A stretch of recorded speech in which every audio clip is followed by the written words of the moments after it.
Single dad let a runaway girl sleep in his Clear's Throat diner. Then her mother arrived with police. That night, as the cold rain hammered hard against the windows of a small roadside diner, a single father made a choice that could destroy everything he had carefully built. The girl was shaking, soaking wet, telling him she had nowhere left to go. He simply gave her a place to sleep. But just a few hours later, the front door burst open. Officers flooded in, and standing behind them was a powerful woman trembling with barely contained rage. He had no idea that his single act of kindness had just touched a secret the entire town had been protecting. What would you have done if a single act of kindness had put you face to face with the law?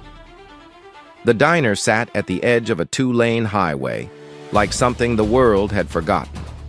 A squat building with a neon sign that buzzed and flickered its orange glow, catching the edge of the gravel lot each night, like a dim lighthouse for travelers who had nowhere better to be. The sign read Bennett, and it had read that for 3 years now, ever since Elijah Bennett packed up the remnants of a life that no longer existed in the city and rebuilt it here on the margins where nobody asked too many questions and nobody expected too many answers. Elijah was 29 years old, a tall black man with a closely cropped fade and a quiet way of holding himself, though most mornings he felt older. He had the hands of a man who cooked for a living, calloused at the fingertips, scarred at the knuckle, never quite clean no matter how hard he scrubbed. He had learned to cook in his grandmother's kitchen back in a small Georgia town, a kitchen that had always smelled like cornbread and slow-simmered greens, where the radio played gospel on Sunday mornings and blues on every other day of the week. By the time he was 12, he could season a pot of beans the way she did by smell and instinct. By the time he was 22, he had worked in serious kitchens in the city, the kind with white tablecloths and wine lists thick as novels, the kind where executive chefs threw pans across stainless steel counters and considered it inspiration. He had been good at that world, precise, fast-controlled, under pressure. The kind of cook who could hold 6 simultaneous orders in his head and played all of them cleanly. But after everything that had happened, he had needed something smaller, something he could hold in both hands.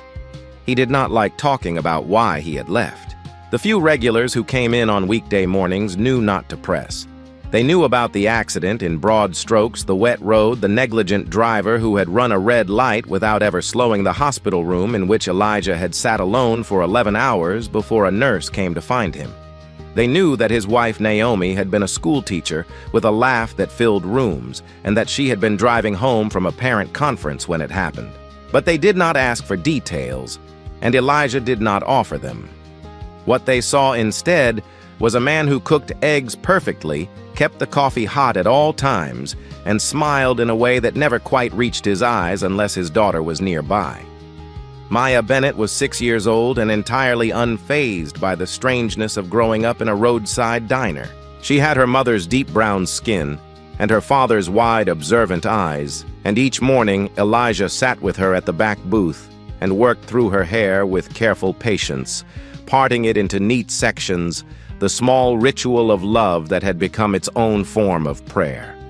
She did her homework in the corner booth every evening, spreading her worksheets across the laminate tabletop like she owned the place. Because in every way that actually mattered, she did. She had her mother's quiet intensity and her father's habit of observing people before speaking to them. She noticed things. She noticed when a customer came in carrying grief behind their eyes. She noticed when her father had slept less than 4 hours. She noticed everything, and she tucked those observations away with a patience that seemed far too large for someone her size. Here is something worth sitting with for a moment. Children raised in the presence of grief do not become smaller children.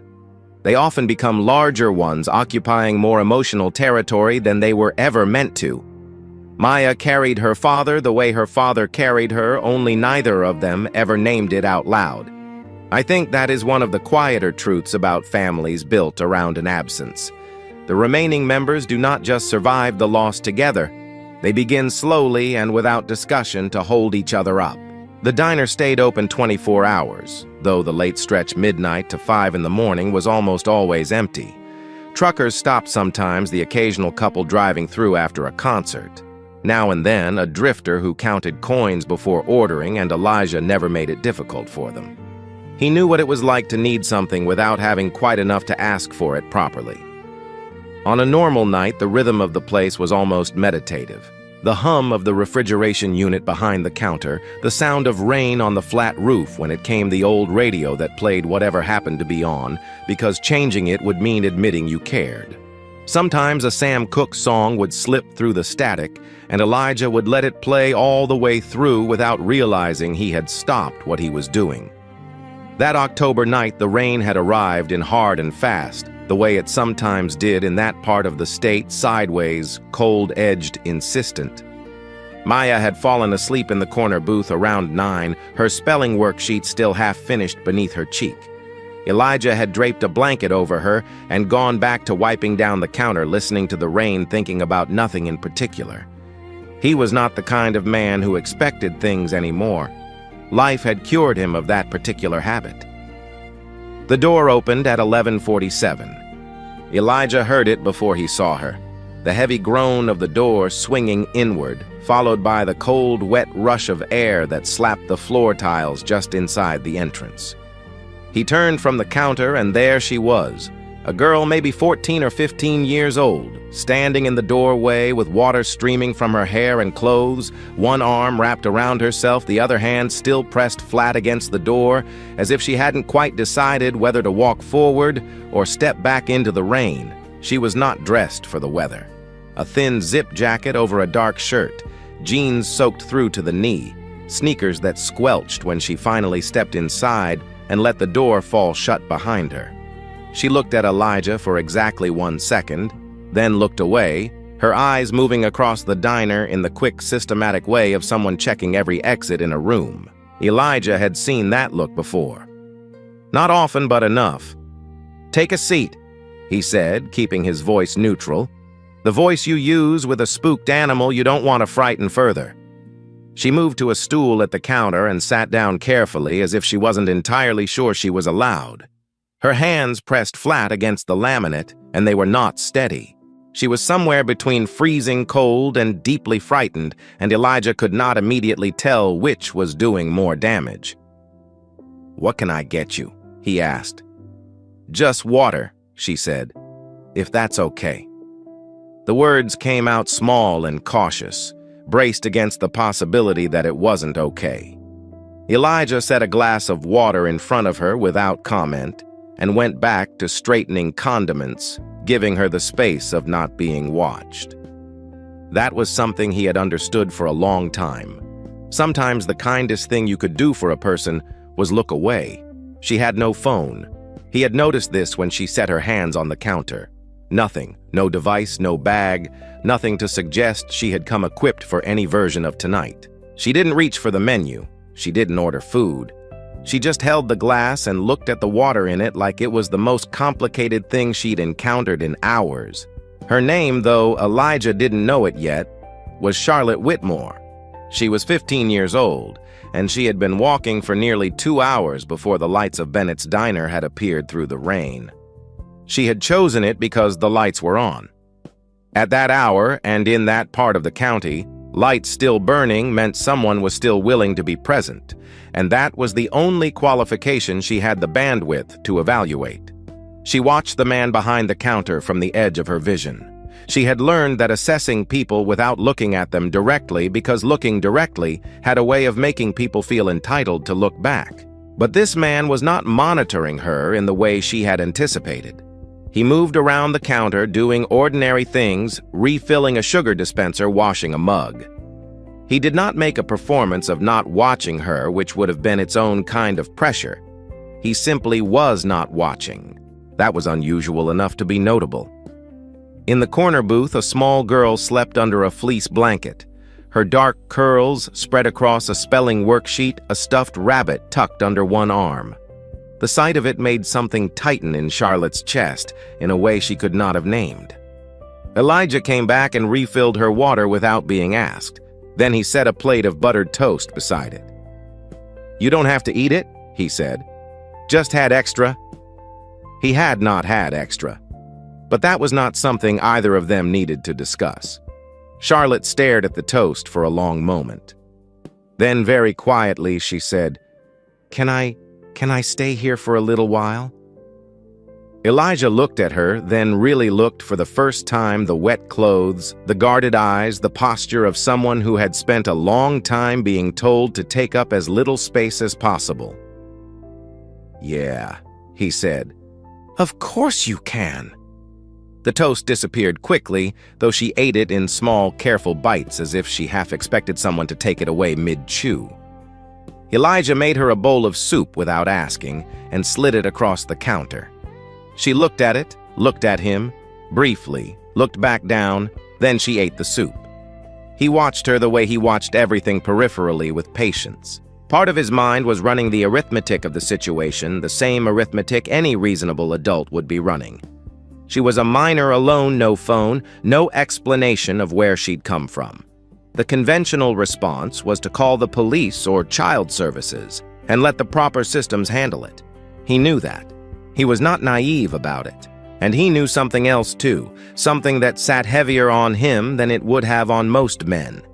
He was a black man alone in a roadside diner with a frightened white teenage girl who had walked in out of the rain.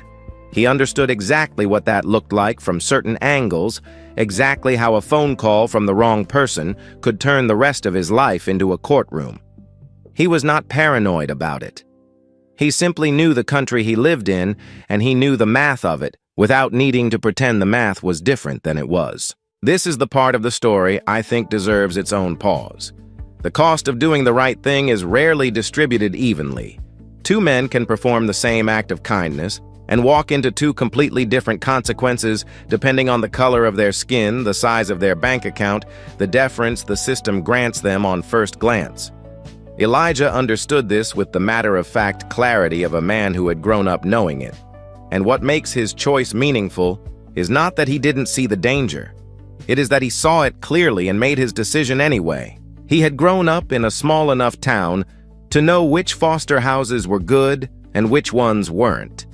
And he had spent enough time in waiting rooms and official offices to understand that the right thing on paper and the right outcome in reality did not always arrive at the same address. And he had spent the last 3 years raising Maya with a precision born from the knowledge that had someone been more careful, had someone paid attention on a wet road one Tuesday afternoon, had someone stopped instead of driving past, he would not be raising her alone at all. If there had been a stranger, someone who had paused, someone who had helped before the situation became permanent. He didn't say any of this out loud. "You warm enough?" he asked. Charlotte nodded, though her shoulders were still shivering. He went to the back and retrieved the old gray pullover he kept hanging beside the utility closet, a gas station purchase he'd never thrown out, and set it on the counter beside her without ceremony. She pulled it on immediately. Something in her expression loosened fractionally. "What's your name?" he asked. A pause. "Charlotte." "Okay, Charlotte. I'm Elijah." He didn't reach for a last name. "You don't have to tell me anything you don't want to. But I need to know one thing." She looked up. "Are you in danger right now?" "Immediate danger." The question seemed to catch her off balance. She actually thought about it, sat with it, which itself told him something, and then said, "Not right this second." "Okay." He nodded once. "You can stay." It was not a thoughtless decision, despite how it might have appeared. The back room behind the kitchen had a cot he slept on himself during the occasional long night when driving home wasn't worth the effort. It had a lock on the inside. It was private, and it was safe. He told her this plainly. He told her he would not bother her. He told her he would be at the front counter all night, that the door had a bell she would hear from the back, that in the morning they could figure out a next step together if she wanted one, and that if she didn't want that, she was free to leave, and he would not stop her. Charlotte listened to all of it with her hands wrapped around the soup bowl. "Why would you do that?" she asked. It was a fair question.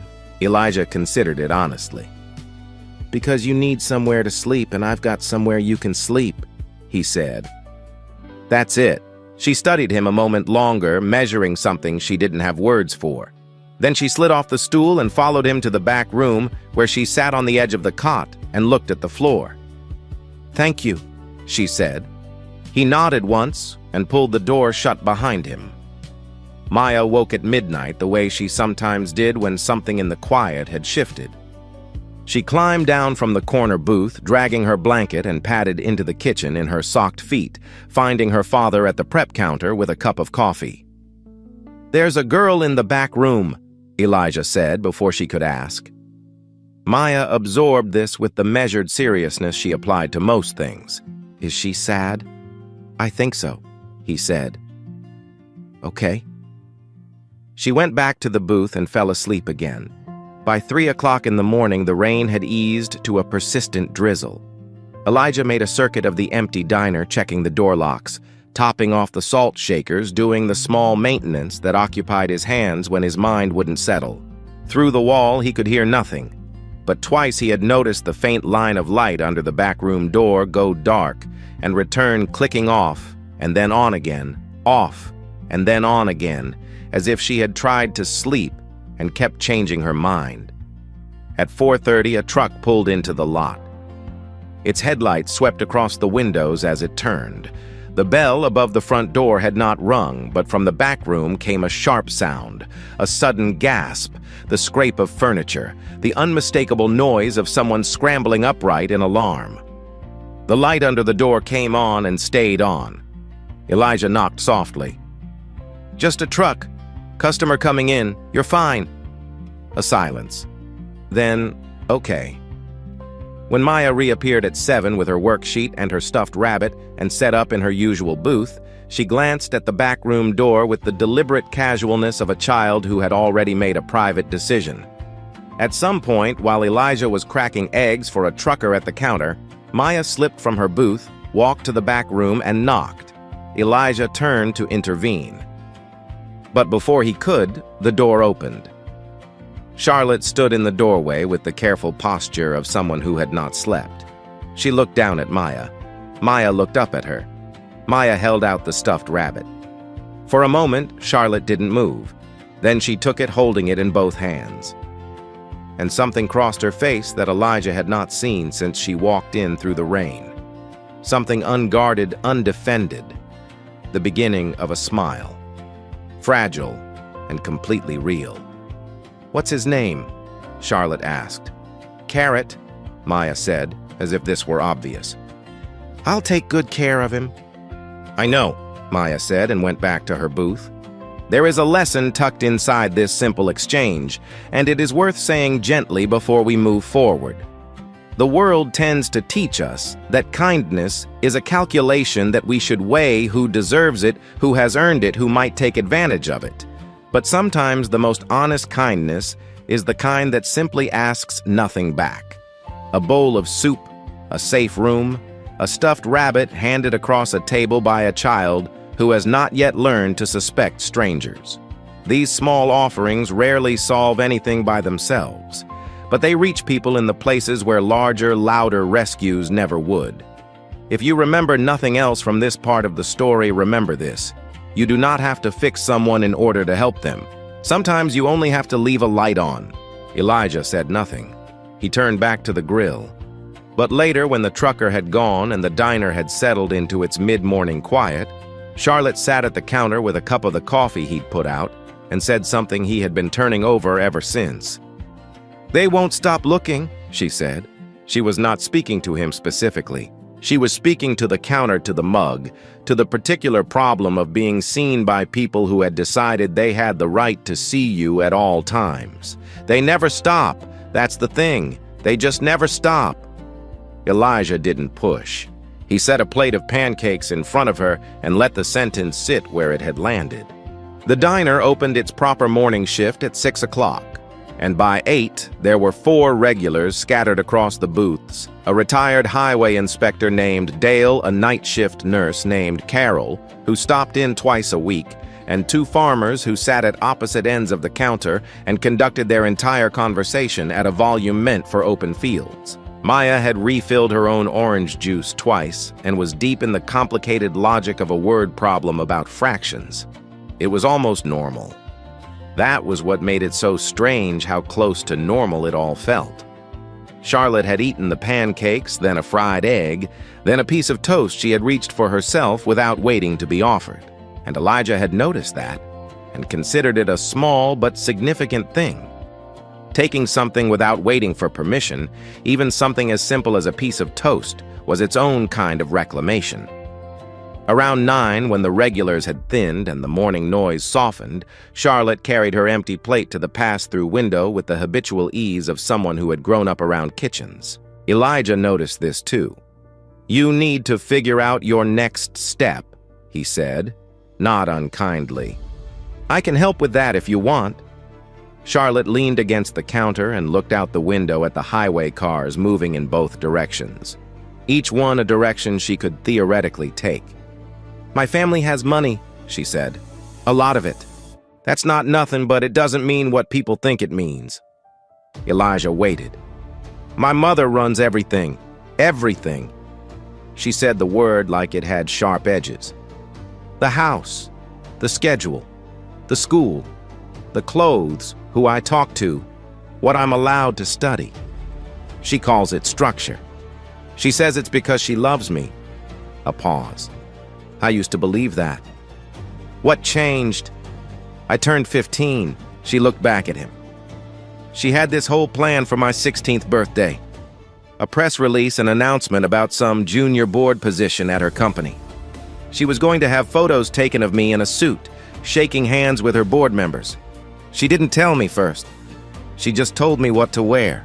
Elijah kept his expression steady, though he felt something tighten in his chest.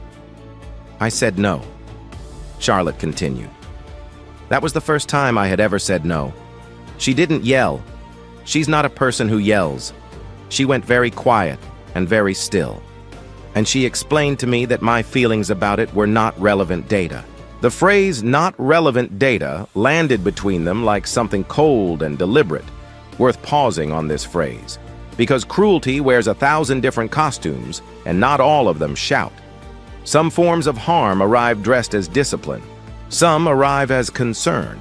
The most disorienting kind, the kind that takes years to recognize, is the one that arrives in the calm, articulate voice of a parent who genuinely believes they are loving you correctly.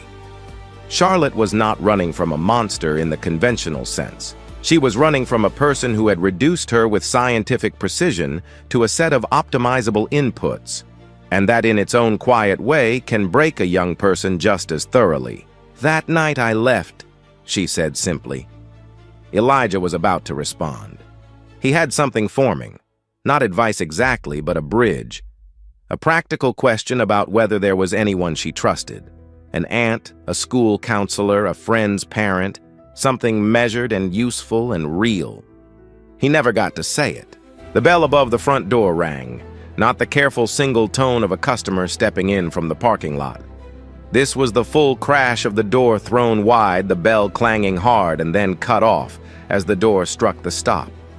2 officers entered first, not rushing, but purposeful, moving the way people move when they carry authority and expected to precede them.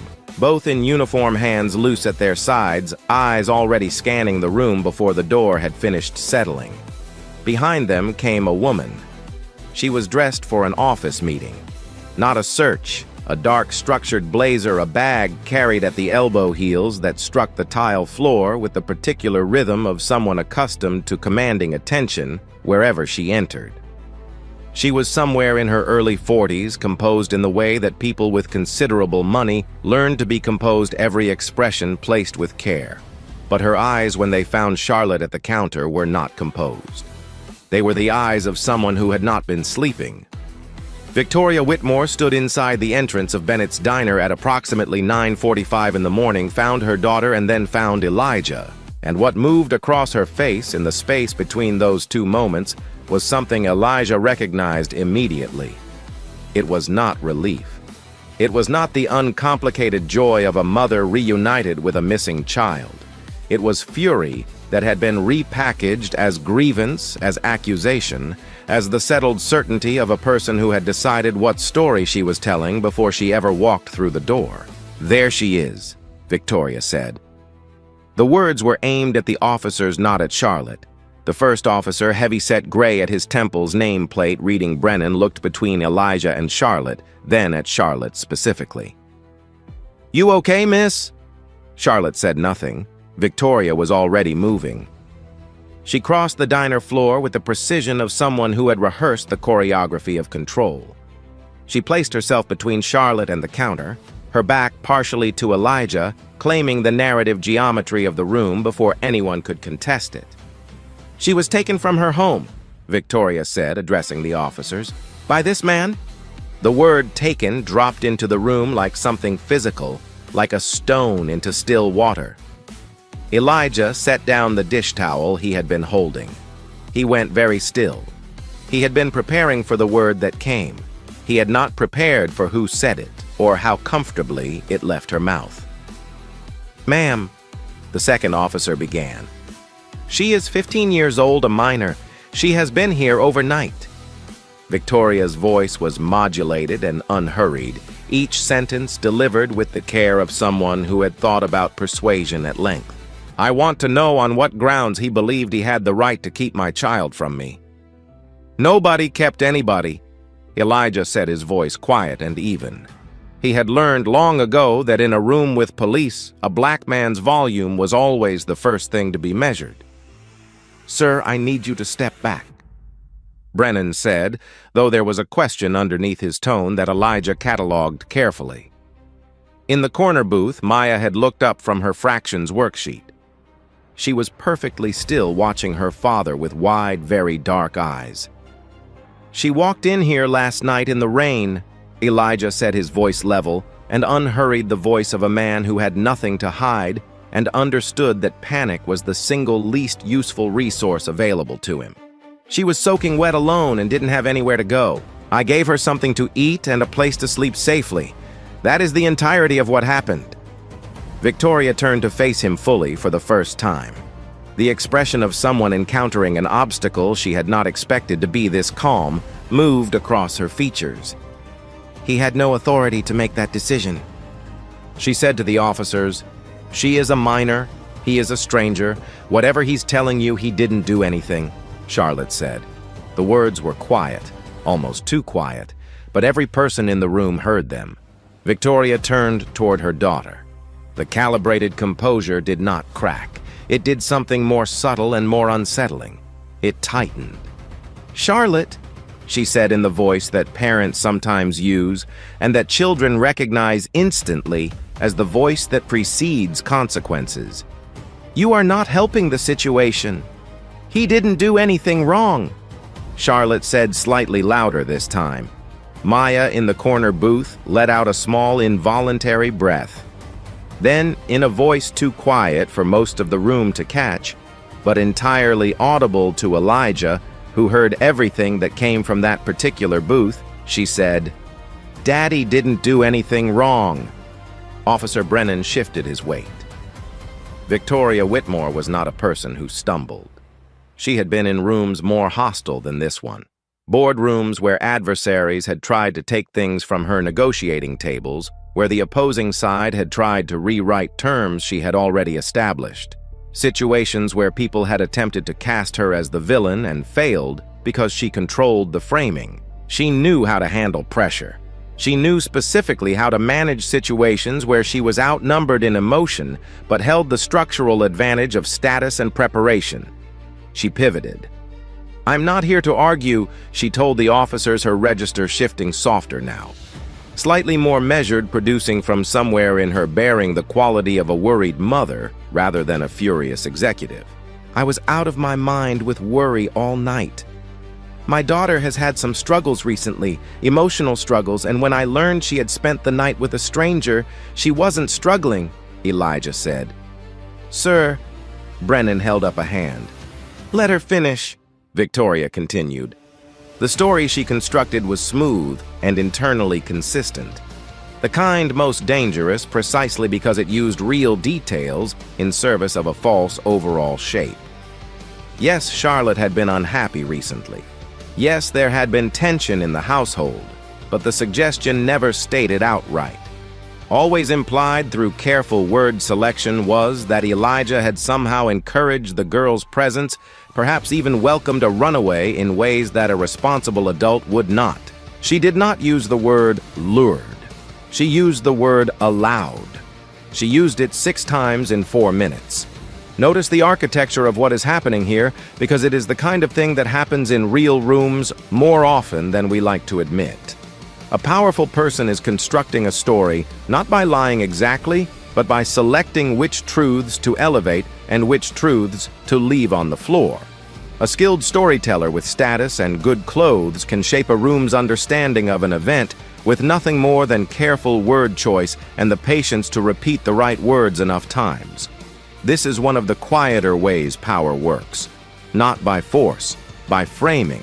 Elijah watched Brennan take notes. He watched the second officer, younger, quieter nameplate reading Mitchell watching Charlotte. He watched Victoria's hands still positioned in front of her with the practiced openness of someone performing transparency. He was not afraid, but he understood with complete clarity the mechanism at work. Victoria Whitmore was accustomed to controlling the version of events that other people walked away with, and at this moment, she was doing exactly that. "I need to ask you some questions," Brennan said to Elijah, stepping aside to create a separate conversation. "Of course," Elijah said. He answered everything. He gave Brennan the account in order without embellishment or omission. What time Charlotte had arrived, what she had been wearing, what she had asked for, what he had offered, where she had slept, that he had not touched her, had not pressed her for personal information beyond the single question about immediate danger, had not done anything he would not do for any person who walked through his door needing something. Brennan wrote steadily. His face gave away nothing. Across the diner, Charlotte sat on the counter stool with Victoria positioned close beside her, not quite touching, never quite touching, but occupying a proximity that communicated ownership without the formality of physical contact. Mitchell was speaking to Charlotte in low tones. She was answering him, but Elijah could see even from across the room what each answer was costing her. Her hands were pressed together in her lap. Her eyes kept moving briefly to her mother's profile. Each time they moved there, she appeared to pull something back, a sentence that had almost formed, retreating just before it became words. She ran away. Elijah said, not at Brennan specifically, but audibly clearly into the room. She came here on her own. She was frightened. I helped her. Victoria turned toward him. No one asked you to? No, he said.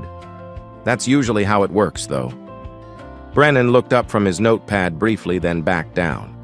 From the corner booth, the small voice arrived definitive, carrying the particular authority of a 6-year-old who had decided something was wrong and had no mechanism for staying quiet about it.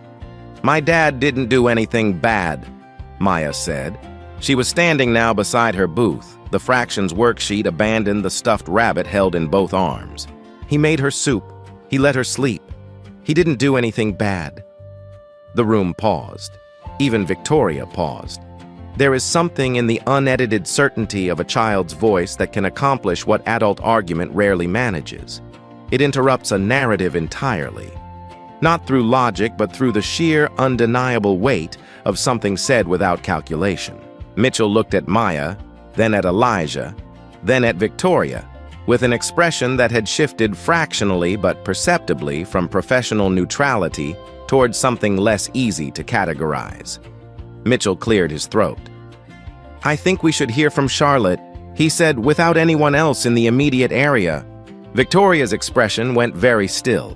The moment that followed was interesting in the way moments are when the balance of a room tips without anyone naming it out loud. Victoria did not object to Mitchell's suggestion. She did not agree to it either. She did what a person accustomed to controlling situations does when they encounter a suggestion they don't like. She reframed the room by directing her attention back toward Brennan and beginning a careful discussion about the precise legal parameters of custodial responsibility. Elijah stepped back and let her talk.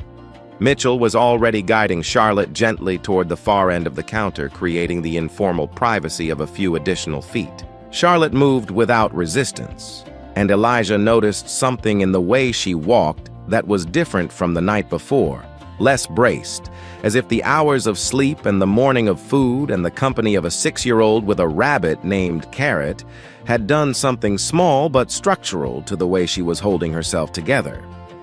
Brennan produced a form from his jacket and set it on the counter in front of Elijah. Given that the minor was here against what appears to be her guardian's knowledge, Brennan said, "I need to ask you to sign a statement acknowledging that you—" "I'm not signing anything," Elijah said. Brennan blinked. He had not expected that answer at that speed. "I understand what you're asking." Elijah continued, his voice remaining at the same level register it had held since the moment Victoria walked in. "And I understand why the form exists, but I didn't hold that girl against her will. I didn't invite her here. She walked in from a rainstorm and asked if she could stay, and I said yes. That is what happened. If I sign something that implies otherwise, even by implication, I'm lying. And I'm not going to do that." Brennan looked at him for a moment. "You understand this could complicate things for you." He said, "I understand that," Elijah said. He meant it without performance. Since Naomi had died, Elijah Bennett had not been afraid of complicated situations. He had recalibrated what frightening actually meant. What he remained afraid of, the one specific thing, was the idea of becoming the kind of person who let something wrong happen because staying quiet was easier.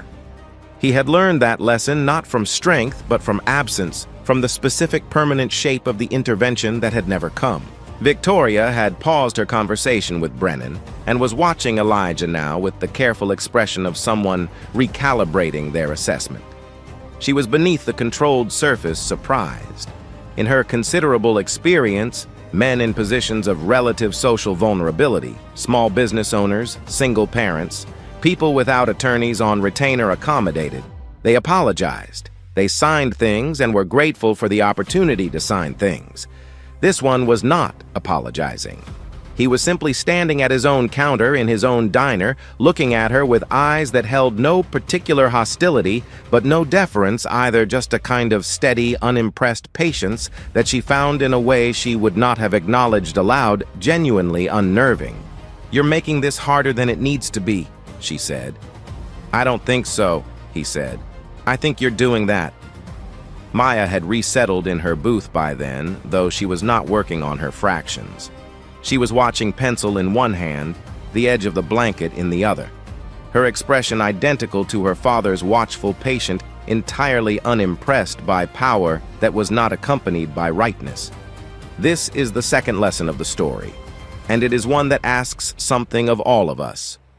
Most of the time, the cost of telling the truth is small, an inconvenience, a moment of awkwardness, a softer version of the same outcome.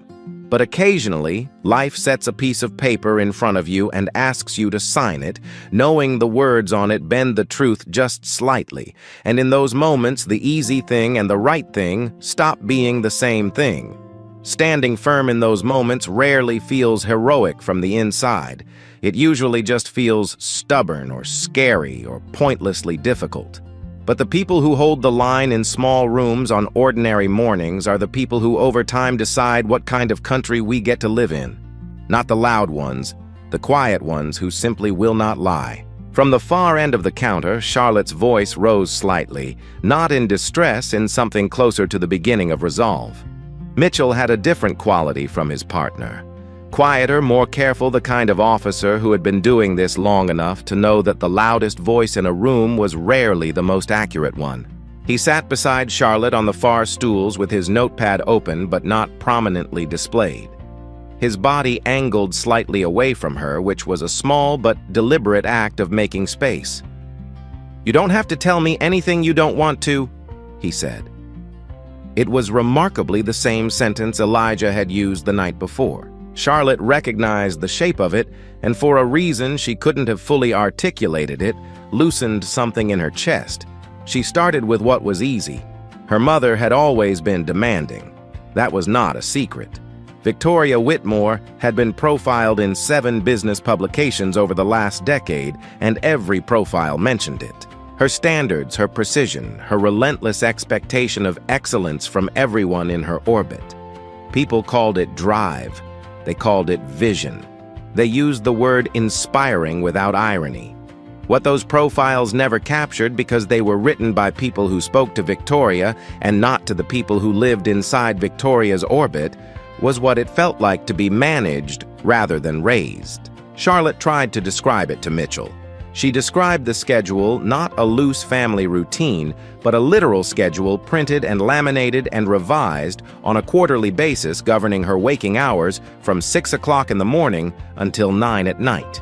She described the approved contact list, a document of people she was permitted to communicate with, reviewed and updated by Victoria's personal assistant. She described the school presentations that Victoria attended not to see Charlotte perform, but to deliver corrections afterward, the inflection that had been wrong, the posture that had been weak, the answer that had been adequate, but not excellent. Mitchell wrote steadily. She described the phone a device equipped with a monitoring application so comprehensive that it logged not just calls and messages, but time spent in each application, websites visited, and words typed into search engines. She described realizing at 13 that a message she had sent to a close friend about feeling overwhelmed had appeared in a printed summary Victoria had reviewed. She described the conversation that followed calm, analytical, entirely without anger, in which Victoria had explained that Charlotte's communications reflected the family's public reputation and therefore required ongoing oversight. "Did anyone outside the house know?" Mitchell asked. "People knew she was strict," Charlotte said. "Nobody knew what strict meant inside that house." There is a particular loneliness to being raised inside a beautiful prison. The walls are tasteful, the food is excellent, the visitors compliment everything they can see, and the child inside grows up not just unable to escape, but unable to explain, because the language we have for harm assumes bruises, raised voices, things that leave marks visible to outsiders. It does not have good vocabulary for the slow erasure of a person's interior life by someone who never raises their voice.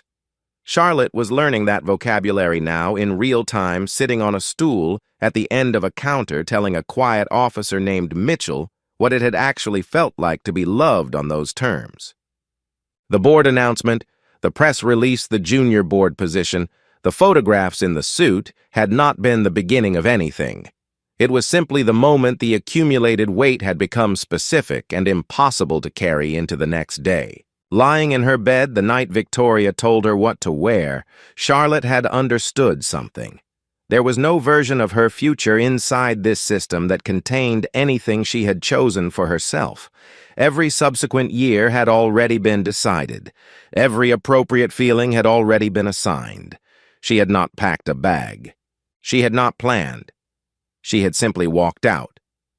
"She's not cruel," Charlotte said, and she seemed to need to be precise about this to locate the accurate word. "She doesn't hit me. She doesn't call me names. She's built a version of me that I'm supposed to inhabit, and there's no room inside it for the actual me." Mitchell looked up from his notepad. "That's a very precise way of putting it," he said. "I've had a long time to think about it," she said. At the other end of the diner, Victoria was still talking to Brennan, but the conversation had changed its shape. It was less directive now, more reactive. Elijah could see this without hearing the words. He watched Brennan ask something, watched Victoria take a slightly longer pause than she had been taking before answering. Charlotte looked down the length of the counter toward her mother. The distance between them was perhaps 30 feet. It felt in that moment like an accurate and honest measurement of something much larger and much older. "I was scared last night," Charlotte said to Mitchell quietly. "But it was the first time in a long time that I wasn't scared of the person I was with. He didn't ask me anything. He just made soup and let me sleep." Mitchell nodded once. Then he closed his notepad. Not because the conversation was finished, but because what he had needed to hear, he had now heard. Mitchell walked back toward the center of the diner with the measured pace of a man who had reached a conclusion and was not in a hurry to announce it. He spoke briefly with Brennan, a low exchange that Elijah could not make out, and then Brennan stopped writing on his form and recapped his pen. This was Elijah understood a meaningful gesture. Victoria was watching them. The expert composure had not left her face, but the architecture underlying it had shifted. She was reading the interaction, the way she read all situations, scanning for leverage, for indicators of control, and what she was reading was not tracking in her favor. "I have a few follow-up questions," Mitchell said, addressing Victoria directly for the first time. "My priority right now is getting my daughter home," Victoria said. "I understand these will take a few minutes." It was not framed as a request. Victoria set her bag down on the counter, a controlled movement, a performance of cooperative calm, and waited. Mitchell asked about the monitoring application on Charlotte's phone. He asked about the approved contact list. He asked about the quarterly schedule. He framed each question in the neutral procedural register of a careful interviewer. No accusation, no leading, simply naming each thing and waiting for a response. With each question, Victoria's answers became incrementally more defended, not evasive. She was far too practiced for that.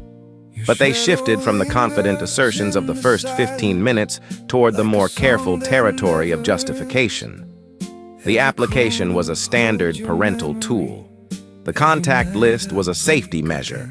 The schedule reflected structure, and structure produced discipline, and discipline was what prepared a young person for the demands of the real world. "She's 15, Mitchell said quietly. "I'm aware of my daughter's age. Most 15-year-olds are allowed to call their friends." The room shifted. Brennan had moved almost imperceptibly to a different position nearer the door, not blocking it, simply occupying a changed geometry. Victoria's voice remained controlled, but it had thinned. The space between her carefully assembled sentences was getting shorter, and less space meant less room for calculation, and less calculation meant the occasional unguarded moment. One arrived. "She doesn't need friends," Victoria said, and then in the quality of Mitchell's silence appeared to hear what she had just said out loud. "What she needs to be 15, Mitchell said. Not unkindly, not as a lecture, simply as a statement of fact, delivered with the quiet completeness of someone who no longer needed to soften it. Victoria went silent. In that silence, Charlotte slid off the counter stool and walked not toward her mother, not toward the door, but to Maya's corner booth. She sat down across from Maya with a kind of deliberate intention. Maya slid the stuffed rabbit across the table toward her. "You can keep him a little longer," Maya said. "Are you sure he likes you?" Maya said. "He told me." Charlotte laughed. It was a sudden, unguarded sound, too quick to be managed, too real to be performed, and it moved through the quiet of the diner and landed somewhere it had not been before. Elijah heard it from behind the counter. He turned away before anyone could see his face. Victoria looked at her daughter laughing in a diner booth with a 6-year-old over a stuffed rabbit. And whatever she felt in that moment, whatever private reckoning arrived in the space between what she had built and what was actually sitting in front of her, she did not share. She picked up her bag. She spoke quietly to Brennan. An arrangement was being reached. Not the arrangement she had arrived with, but an arrangement nonetheless. Elijah did not involve himself in what came next. He went back behind the counter and put a fresh pot of coffee on, because whatever happened next, there were still people in his diner, and people in his diner got coffee.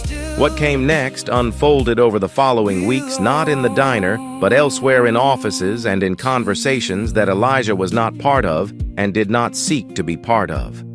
Mitchell had filed a report. The report had been reviewed. Processes moved the way official things move, slowly, uninspiringly, and on this occasion correctly. Victoria Whitmore remained a powerful woman. But power operates within systems, and systems, when given accurate information, do not always produce the outcomes that power expects. A family services caseworker visited the Whitmore residence. A school counselor was appointed. A formal conversation was held between Victoria and a judge, the details of which Elijah never learned. What he understood from the outcome was that a new arrangement had been reached, one that included, among other provisions, an independent advocate appointed to represent Charlotte's interests going forward. Victoria had not apologized to Elijah. He had not expected her to. What she had done, and he learned this secondhand through Mitchell, who stopped in for coffee one Thursday morning 3 weeks later, was declined to pursue any formal complaint against him. The form that Brennan had presented had been quietly set aside. Bennett's diner did not appear in any official record beyond the initial dispatch log, which noted only that a missing juvenile had been located at the premises and returned to appropriate care. Returned to appropriate care. The phrasing troubled him mildly. He hoped it meant something better than it might have meant. Charlotte reached out to him once, through Mitchell, who passed along a message in the careful way of someone who understood the protocol around these situations. The message was short. It read, "Thank you for the soup." Elijah read it and laughed, a short, quiet, surprised sound he hadn't entirely been expecting, and then folded the note and placed it in the drawer beneath the register, where he kept the things he wanted to keep.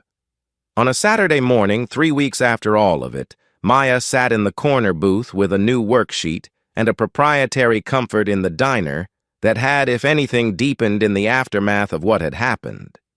She was working through a problem about distances, how far a car would travel in 2 hours at a certain speed, when she looked up at her father, who was cleaning the espresso machine with the focused care he gave to all maintenance. "Dad," she said, "do you wish you hadn't let her stay?" Elijah set down the cleaning cloth. He thought about it the way he thought about everything that actually mattered thoroughly, without rushing, without flattening the question into something simpler than it was. He thought about the 2 officers walking in about Victoria's voice, using the word taken about the form he hadn't signed about Mitchell's expression when he had closed his notepad. He thought about the laugh, Charlotte's laugh, the one that had contained no calculation in it at all. "No," he said, "I don't." Maya considered this. "Even though it was scary, especially because it was scary," he said. "The things that are right are sometimes the same things that are hard. That's not a sign you shouldn't do them. It's just the cost of doing them." Maya stayed with this for a while. The way she stayed with the harder problems, not rushing toward an answer, but remaining in the difficulty until the shape of it became visible. "Okay," she said eventually, and went back to her worksheet. Elijah picked up the cleaning cloth and returned to the espresso machine. Outside, a car turned into the lot. The bell above the door had not yet rung, but it would, and when it did, he would be ready. He was always ready. That was the particular nature of running a place that never closed. It required a willingness to be present for whatever walked in on whatever night in whatever condition. He had not built Bennett's Diner for its symbolic value. He had simply built a place that stayed open because staying open was the thing he knew how to do. And sometimes when the rain came in, cold and sideways, and a frightened girl found the lights still on at the end of a dark road that turned out to be exactly enough. Kindness is not always safe. It does not always resolve cleanly. It does not guarantee that the person who receives it will be grateful, or that the system surrounding it will respond with fairness, or that you will emerge from it unscathed. Elijah Bennett knew all of that and had made his choice anyway, not because he was certain of the outcome, but because a man who had already lost the thing he could not afford to lose had a very clear understanding of what things were actually worth protecting. He had not protected himself that night. He had protected something quieter and harder to name, the simple rightness of an open door when someone needed one. A father protects his child. That much is given instinctive, written into the architecture of love before love becomes anything as complicated as a decision. But a person, a real person, the kind whose choices mean something, sometimes protect something beyond their own household. Sometimes they stand at the boundary of what is easy and what is correct, and they plant their feet on the correct side and they do not move. That was what Elijah Bennett had done. Not heroically, not without cost, simply without apology. And so, the last and gentlest lesson of this story, the one I would offer to anyone listening, is this. You will not always have the resources, the credentials, the protections that the people across the table from you have. Sometimes you will be a tired man wiping down a counter at midnight, and the choice in front of you will be enormous, and no one will be watching, and no one will reward you for getting it right. Make the choice anyway. Leave the light on, pour the soup, open the door. The world is not changed by people who waited until the conditions were perfect. It is changed slowly and quietly by the ones who did the small right thing at the small right moment with no guarantee that anyone would ever know. That is enough. It has always been enough. Outside, the car in the lot cut its engine. A door opened. Footsteps crossed the gravel. The bell above the diner door rang clean and clear as it always did. And Elijah Bennett looked up the way he always looked up and was ready.